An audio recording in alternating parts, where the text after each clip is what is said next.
ងកងស្ថិតក្នុងចិត្តខ្ញុំជាឋានសួគ៌សុខជារមសែនសានសុខុមដែលខ្ញុំស្នេហាទេសភាពទាំងឡាយផ្សព្វផ្សាយគុណធាគឺជាគ្រឿងអលង្ការមករចនាសម្រស់កងកងស្រមៃដូចស្ថិតនាឋានកែណោនារីភូមិផានបវរទុកតែលំអដូចកងើពេលពួងទុំលើក្បាលទូកសែនសំត្រឹងត្រង់សងវែងរលើបរលងភាំងពោផងដូចកែនរីជាប់ចិត្តកយគុណអរុនរៀងរាំងទូកមីដេដាស់កំរប្រទេស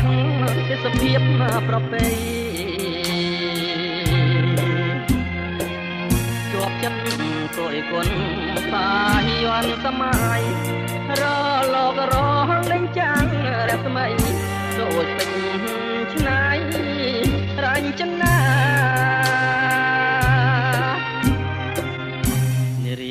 ស្លៀងពាំងឆ្លងពណ៌គ្រប់យ៉ា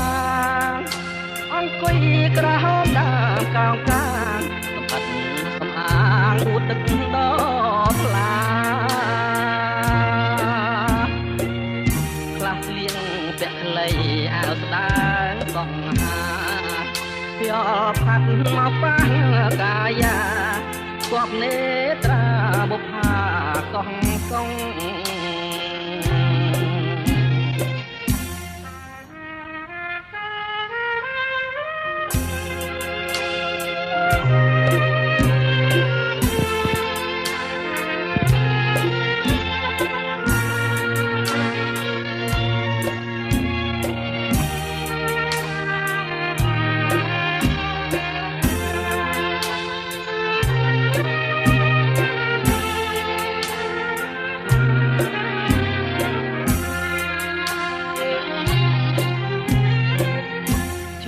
ចិត្តកយគុណ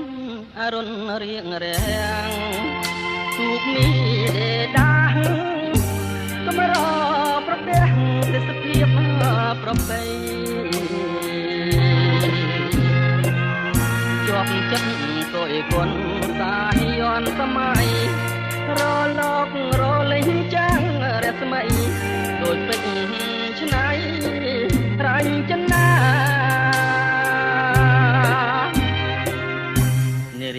ស្លៀកពាំងឆ្លុះពណ៌ក្រុមយ៉ាងអង្គុយក្រហមដើមកោងកាង